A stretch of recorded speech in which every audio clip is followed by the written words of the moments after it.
My friends, I want to share with you something very special the center is doing. If you go to our website, you'll see an opportunity to click. We have two very special charities that are very close to the hearts of two of our members. I haven't been promoting one charity over another because, thank God, there have been so many new charities that have been created from this terrible war. However, when members come to me and they're experiencing it themselves, I felt it was very powerful.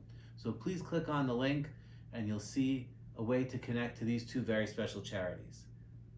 Number two, I'd just like to say that I'm very much looking forward to seeing everyone this Shabbos. We have police outside, everything's under control, and what we can do to win this war on our side is to come and connect to each other and connect to Hashem. This Sunday night, the entire community is coming together at Beis Yaakov Elementary School to say Tehillim. If you've ever been to a Tehillim function, it's really powerful. We'll have so many Jews coming together to daven to Hashem. Check out the link and come Sunday night.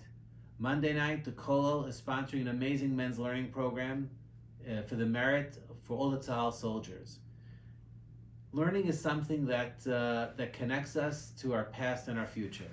You can give it a shot. It's powerful and amazing, and our Kollel is above all the best thing going on at the center. So I look forward to seeing you Sunday, Shabbos, and Monday. And if you want to drop by my house for coffee on Tuesday, I'll be around. Everyone, a great Shabbos. All the best.